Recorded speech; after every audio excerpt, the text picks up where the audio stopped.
Sa ngalan ng Ama, ng Anak, ng Espiritu Santo. Amen. Ang pagpapala ng ating Panginoong Jesucristo, ang pag-ibig ng Diyos Ama, tampay kay pagkaisa ng Espiritu Santo, naway sumainyong lahat. At sumaiyo rin.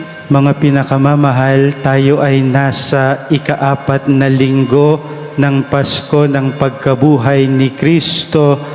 Ang linggong ito ay tinatawag din nating linggo ng mabuting pastol, Good Shepherd Sunday. Ngayong linggong ito, hinihiling ng inang simbahan na ipagdasal natin ang bokasyon ng pagpapari, pagiging relihiyoso at relihiyosa upang dumami pa ang mga maglilingkod sa simbahan ng buong buhay. Hilingin natin sa Panginoon ang bawat isa sa atin ay maging mabuting pastol katulad ni Jesus, nagbibigay ng buong buhay alang-alang sa iba. Mga pinakamamahal, aminin natin ang ating mga kasalanan upang tayo ay maging marapat gumanap sa banal na pagdiriwang. Inaamin ko sa makapangyarihang Diyos at sa inyo mga kapatid na lubha akong nagkasala sa isip, sa salita at sa gawa at sa aking pagkukulang. Kaya isinasamo ko sa mahal na Birheng Maria, sa lahat ng mga anghel at mga banal, at sa inyo mga kapatid na ako'y ipanalangin sa Panginoong ating Diyos.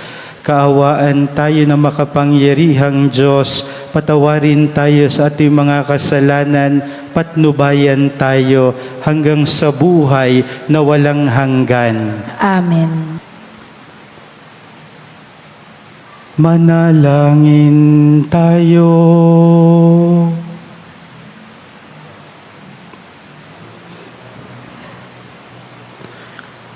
Ama naming makapangyarihan, akayin mo kami upang kami mapabilang sa mga maliligayang kapiling mo sa kalangitan, upang sa pagsunod namin bilang abangkawan, kami makarating sa sinapit ng pastol na idinangal, na siyang namamagitan kasama ng Espiritu Santo, magpasawalang hanggan.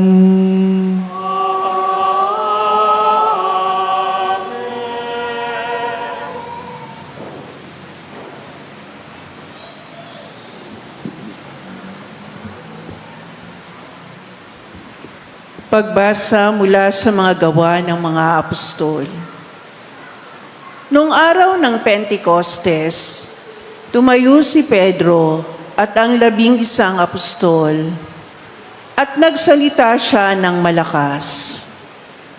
Dapat malaman ng buong Israel na itong si Jesus na ipinako ninyo sa krus. Siya ang ginawa ng Diyos na Panginoon at Kristo. Nabagabag ang kanilang kalooban nang marinig ito. At tinanong nila si Pedro at ang mga apostol, "Mga kapatid, ano ang gagawin namin?" Sumagot si Pedro, "Pagsisihan ninyo't talikdan ang inyong mga kasalanan at magpabinyag kayo sa pangalan ni Jesucristo upang kayo'y patawarin at ipagkakaloob sa inyo ang Espiritu Santo. Sapagkat ang pangako'y para sa inyo at sa inyong mga anak at sa lahat ng nasa malayo, sa bawat tatawagin ng Panginoong Diyos." Marami pa siyang inilahad upang patunayan ang kanyang sinabi at nanawagan siya sa kanila, Lumayo kayo sa masamang lahing ito upang kayo'y maligtas. Kaya't ang mga naniwala sa kanyang sinabi ay nagpabinyag. At nadagdag sa kanila ang may 3,000 tao ng araw na iyon. Ang salita ng Diyos. Salamat sa Diyos.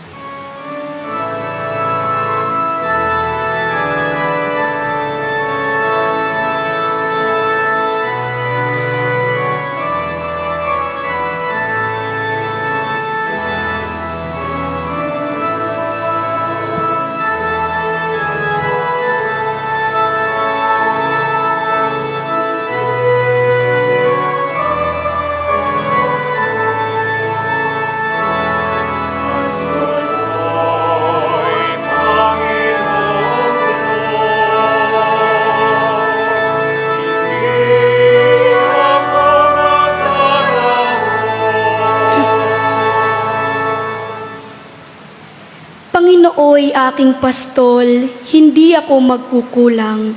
Ako'y pinahihimlay sa mainam na pastulan. At inaakay niya ako sa tahimik na batisan. Binibigyan niya ako niyong bagong kalakasan.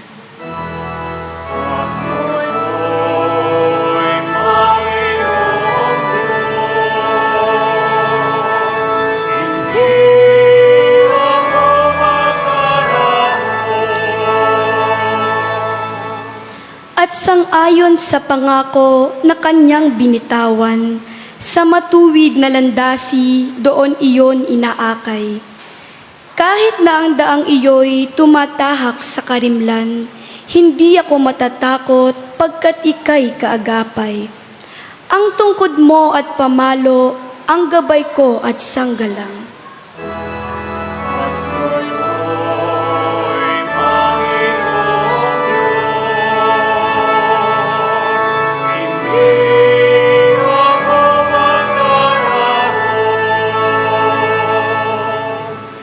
Sa harapan ng lingkod mo, ikaw ay may handang dulang.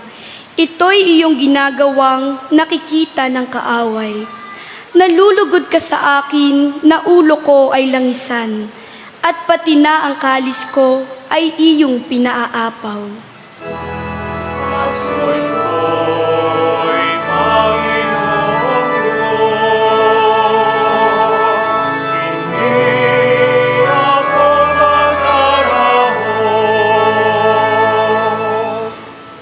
Na ang pag-ibig mo at ang iyong kabutihan, sasaakit tataglayin habang ako'y nabubuhay.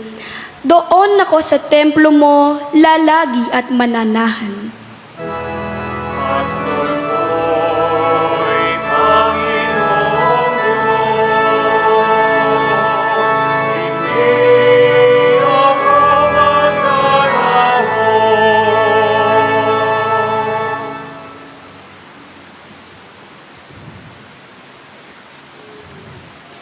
Pagbasa mula sa unang sulat ni Apostol San Pedro. Mga pinakamamahal ko, pagpapalain kayo ng Diyos kung kayo'y maparusahan sa paggawa ng mabuti. Ang pagtitiis ng hirap ay bahagi ng pagkahirang sa inyo ng Diyos, sapagkat nang si Kristo ay magtiis para sa inyo. Binigyan niya kayo ng halimbawang dapat tularan. Hindi siya gumawa ng anumang kasalanan o nagsinungaling kailanman. Nang siya'y alipustain, hindi siya gumanti. Nang siya'y pahirapan, hindi siya nagbanta. Nanalig siya sa Diyos na makatarungan. Sa kanyang pagkamatay sa krus, dinala niya ang bigat ng ating mga kasalanan upang tuluyan na nating iwan ang pagkakasala at mamuhay ayon sa kalooban ng Diyos.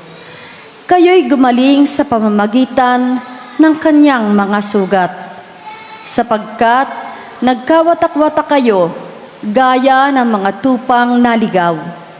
Ngunit tinipon kayong muli ng pastol at tagapangalaga ng inyong mga kaluluwa. Sumainyo ang Panginoon. At sumaiyo rin. Ang mabuting balita ng Panginoon ayon kay San Juan. Papuri sa iyo, Panginoon. Noong panahong iyon, sinabi ni Jesus, "Tandaan ninyo ito, ang pumapasok sa kulungan ng mga tupa nang hindi sa pinto nagdaraan, kundi umaakyat sa di dapat pagdaanan ay magnanakaw at tulisan. Ngunit ang nagdaraan sa pintuan ay siyang pastol ng mga tupa. Pinapapasok siya ng bantay pinto at pinakikinggan ng mga tupa ang kanyang tinig. Tinatawag niya ang kanyang mga tupa sa kani-kanilang pangalan at inilalabas sa kulungan. Kapag nailabas na, siya'y nangunguna sa kanila at sumusunod naman ang mga tupa sapagkat nakikilala nila ang kanyang tinig. Hindi sila sumusunod sa iba, bagkus pangay patakbong lumalayo sapagkat hindi nila nakikilala ang kanyang tinig." Sinabi ni Jesus ang talinhagang ito, ngunit hindi nila naunawaan ang ibig niyang sabihin. Kaya't muling sinabi ni Jesus, "Tandaan ninyo, ako ang pintuang dinaraanan ng mga tupa. Ang mga nauna sa akin ay mga magnanakaw at mga tulisan, ngunit hindi sila pinakinggan ng mga tupa. Ako ang pintuan, ang sino mang pumapasok sa pamamagitan ko'y maliligtas. Papasok siya't lalabas at makatatagpo ng pastulan. Kaya lamang pupunta rito ang magnanakaw ay upang magnakaw, pumatay at magwasak. Naparito ako upang ang mga tupa ay magkaroon ng buhay, isang buhay na ganap at kasiyasiya." Mga pinakamamahal, ang mabuting balita ng Panginoon. Pinupuri ka namin, Panginoong Hesukristo.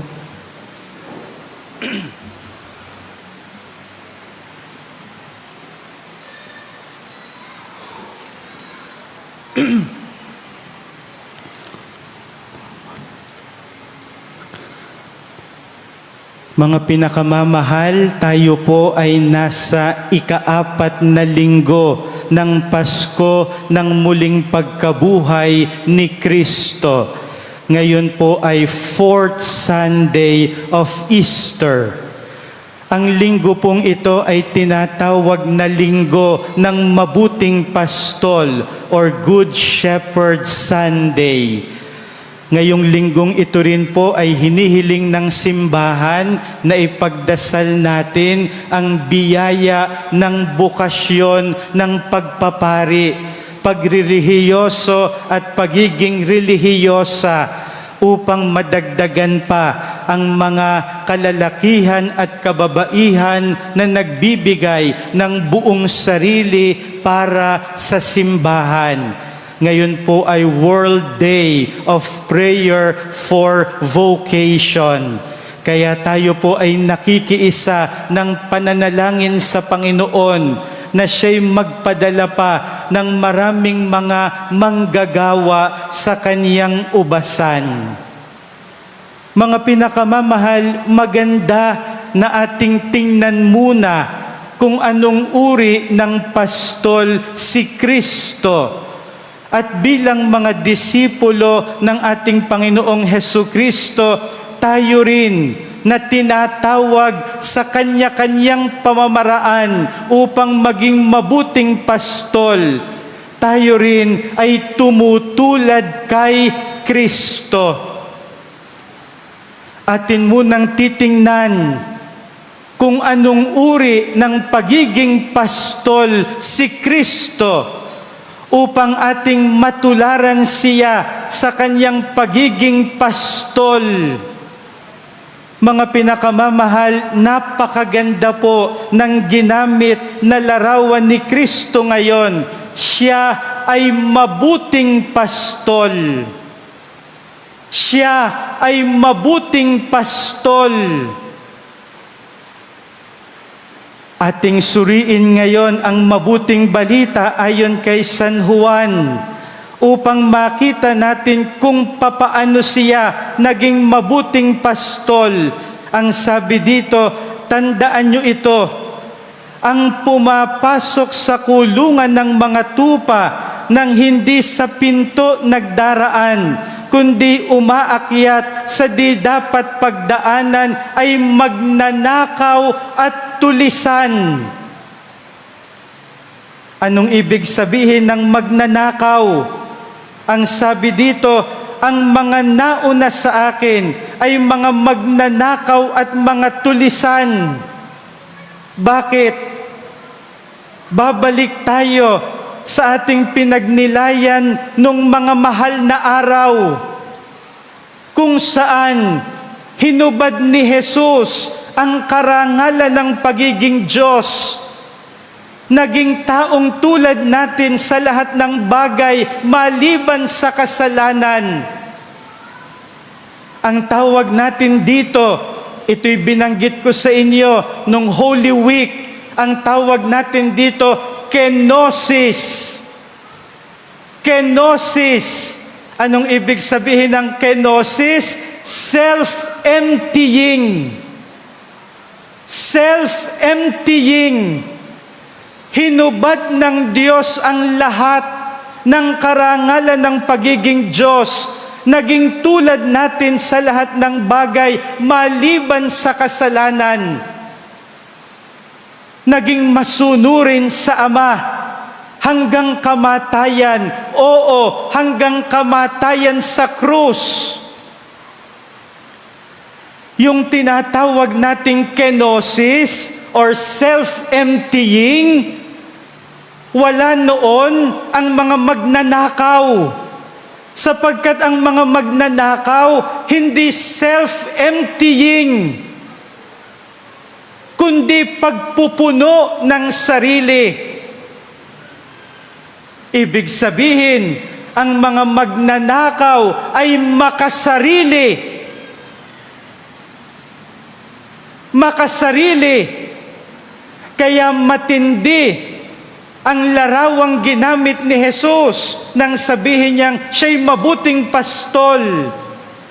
Mabuti sapagkat nililimot ang sarili. Katulad ng nakita natin nung mga mahal na araw, si Kristo ay hindi magnanakaw na punong-puno ng sarili. Sapagkat ang mabuting pastol, katulad ni Kristo, hindi makasarili. Hindi ang pinupuno ay ang sarili, kundi nagbibigay ng sarili alang-alang sa kapwa at alang-alang sa Panginoong Diyos. We are all called by God, not to ourselves. We are called by God to get out from ourselves. For others, for God. For others, for God.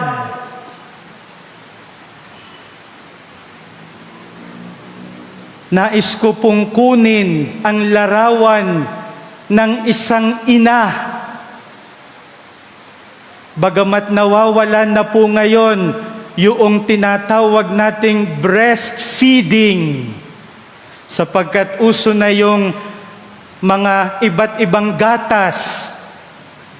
Pero alam po ninyo, napakaganda po ng larawan ng isang inang nagbibigay ng gatas sa kaniyang anak para mabuhay ang anak.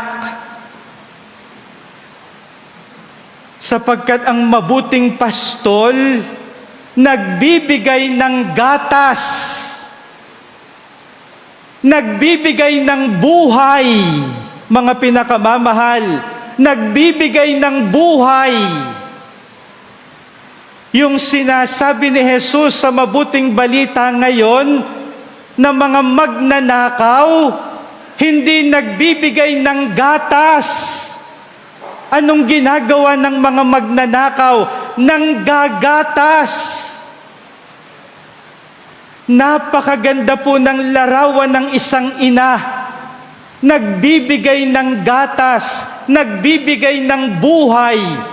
Mabuting pastol, katulad ni Kristo. Mga pinakamamahal, ito ang larawan ni Kristo, mabuting pastol. Katulad ng sabi ko sa inyo, idudugtong natin ang pagninilay natin sapagkat tayo rin tinatawag na maging mabuting pastol. Sa iba't ibang pamamaraan ng ating pagiging pastol, iba't ibang pamamaraan ng pagiging pastol. Marami sa inyo tinatawag na magpastol ng inyong mga pamilya, magpastol ng inyong mga anak. Maging mabuting pastol kayo. At alam ko, lahat kayo may karanasan ng pagbibigay ng gatas, ama man o ina, pagbibigay ng gatas, pagbibigay ng buhay, karanasan na halos wala nang matira para sa sarili. Karanasan na halos wala nang matira para sa sarili. Napakasarap pong pakinggan yung kwento ng mga magulang na sinasabing, isusubo ko na lamang ay ibibigay ko pa sa aking anak.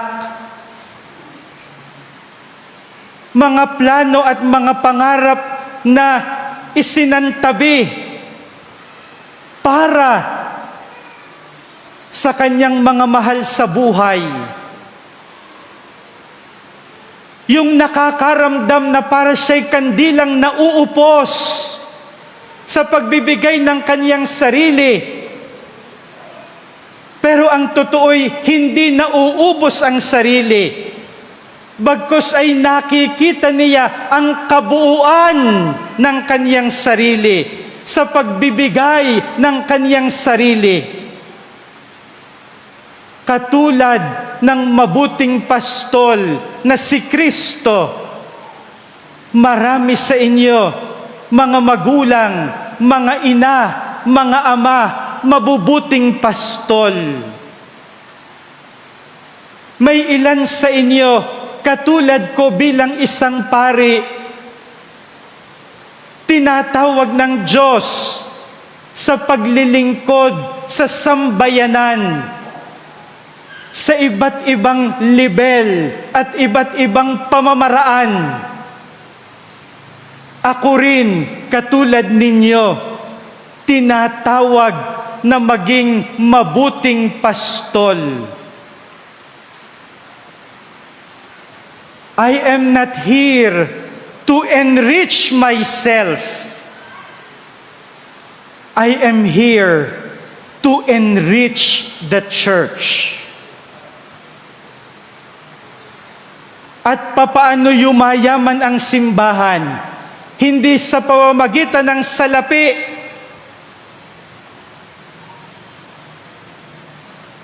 Yumayaman ang simbahan sa pamamagitan ng kabanalan.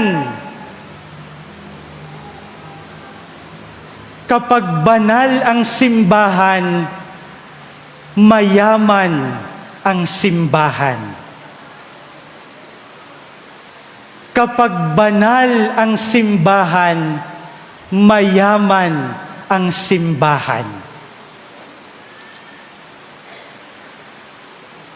Nais ko pong pansinin ninyo yung ikalawang binanggit ni Jesus sa mabuting balita ngayon. Ang sabi ni Jesus, tinatawag niya ang kanyang mga tupa sa kani-kanilang pangalan at inilalabas sa kulungan.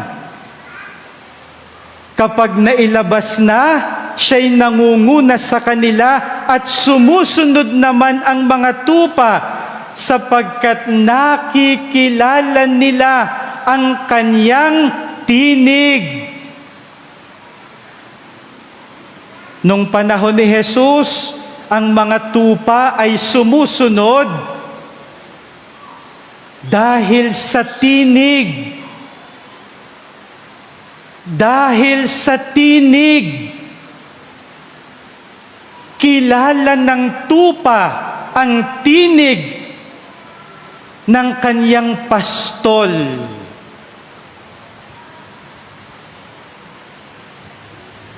Jesus recognizes the voice of the Father because of his intimacy with the Father. Do you recognize the voice of God in you? Do you recognize the voice of God in you? Kapatid, nagsasalita ang Diyos sa iyo ngayon. Pakinggan mo siya. Siya ang ating pastol. Kapag pinakinggan natin siya, hindi tayo magdarahop.